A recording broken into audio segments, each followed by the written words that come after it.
Ik ga even naar de horenhoeken van de studio. Want voor een goede opletter, in ieder geval die de beelden bij haar Vlinwieken hangen er al.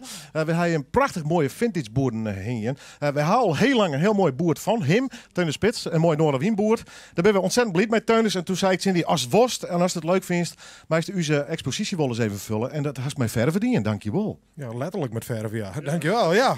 Ja, die kans moet je niet laten gaan. En als ik jou een plezier kan doen in mezelf, nou, 2 vliegen in 1 klap. Hoe gelukkig kunnen we worden? Ja, hoe lang ben je er al mee bezig? Nou, vroeger ben ik ervoor naar school gegaan, maar toen kwam ik van school en toen was het vak vertrokken. En door omstandigheden van mijn vorige baan had ik afleiding nodig en dan ben ik weer gaan schilderen. En ja, het zat nog in de vingertjes, geloof ik. Ja, je was een eigen, je bent een start-up, om het zo maar eens uit te drukken. Future Relics. Hoe rent het? Stijgende lijn, geen schulden, geen startkapitaal, maar een boel lol en dat is belangrijk. Ik zeg altijd, je koopt voor geluk geen brood, maar het maakt een stuk beter. Ja, wat voor opdracht jou haast? Ik ben nu bij een kappershop in Dracht aan de gang, groothandel. Daar ben ik de muur aan het versieren. Ik heb net een schip uit Dubai gedaan, bladgoud 23 karaats. De auto's, hot rods, motoren en dergelijke. En eigenlijk van alles. Als ik lettertjes op kan smeren, dan... Wij van Smeerbeheer komen met veel plezier naar u toe. Oh, dat is wel een mooie hier inderdaad. Had je die zelf wel geleerd? Ben de cursussen voor? Sjost het al van YouTube-filmpjes? Ja, het begon met aardappelstempelen. Nee, dat is ook niet waar. Nee, ik ben er voor de school geweest en gewoon heel veel doen. En ik ben net zo enthousiast als jou. En als ik de kwast pak, dan ben ik rustig. Dan komt er geen geluid meer uit, dan ben ik gefocust. En dan kan je schijnbaar leuke dingen maken. Ja. Nou, we gaan een prachtig mooi Noorderwien live boer erbij krijgen. Die horen, les even uit voor de mensen die nou de radio hebben en geen beeld. I Watch You, wat is dat voor afbeelding? Nou ja, zoals, het schijnt een van de grootste fobieën te zijn voor mensen met clowns. Ja. Dus ik heb maar een enge clown geschilderd. Ja. Dus vandaar. Ben je er lang mee bezig geweest? Ik kon er niet uitkomen hoe het moest, de letters plaatsen en zo. Hij heeft volgens mij wel een week of 6 bij mij in de werkplaats gestaan. En toen in één keer in 3 dagen was hij klaar. Nou, de laatste, dat is een hele speciale. En toen had ik een gast mijn naam. Introduceer hem even. Ja, dat is meneer Tony Leners. Die heeft... Dag Tony. Hallo. Hoi. Nou, ik doe het met heel veel passie. En we hebben daar Janke zitten, die werkt met passie met heel veel met muziek. En deze man met een orgel, die heeft passie.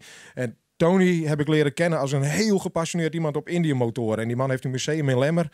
En heeft ook niet heel veel geld en wel reclame nodig. Ik denk, nou, passie, ja, ik ga voor Tony een bord schilderen. En hij wist het niet. Ik zei, ik heb hem het voorbeeld een beetje laten zien. Hij moet hier nog even een paar weken hangen. Maar dit wil ik dus Tony Leners van het Indië Museum in Lemmer aanbieden.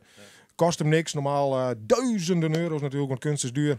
En hij krijgt hem van mij en ik hoop dat hij er heel veel plezier mee krijgt en dat mensen ook naar het Indië Museum gaan kijken. Nou, bij deze. Best blieft mij? Ja, denk wel. Hartstikke blieft. Nee, het er prachtig uit, hè?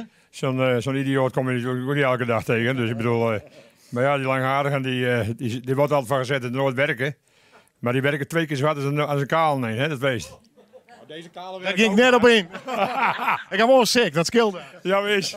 Let de baas me net je. Nee, zo is dat. Wanneer is het museum altijd diepen? Dat is normaal zaterdagmiddag van 1 tot 4. Maar dan moest je van wel bellen, want ik ben heel vaak voort. Naar beurzen, naar rallies, naar markten. Ik vlieg overal heen, naar buitenland en overal heen. Dus dan ben ik niet. En dan bellen ze me op in Frankrijk. En dan zeggen ze, ja, ik steef het hek. Dan zeg ik, nou, mooi hek net, jong. Ja, mooi steenbloeien. Maar wanneer best dan wel thuis? Morgen? Nee, ik zeg vanuit Frankrijk direct terug zeker? Nee hoor, ik zeg, we blijven eerst een paar dagen hangen. Want we moeten wel het leven genieten, hè. Dat doe ik. En doe ik zeker vrede mikjes. Teunis, hoe handig ging zal nou moeilijk in, want we letten hem nog even hingen. Maar dan krijg je hem erom en dan gaat er naar hem daar. Ja, dan ga ik hem brengen. Dan ga ik met onze Friese Amerikaan Ed ga ik hem aanbieden. Dan krijgt hij hem en dan maken we een mooi promotiefilmpje. Halen we hem op Friesland er weer even aan. Deal. Helemaal goed. Dankjewel voor de komende weekend. Meestal let vooral even op in de herhaling, in de YouTube-filmpjes. Het werk dus van Teunis Spits, Future Relics. Te vinden wel op internet. Succes man, leuk dat je er een wie is. Ja, dankjewel. Jij ook weer bedankt. Succes voor die museum. Ja, bedankt. Oké, super man.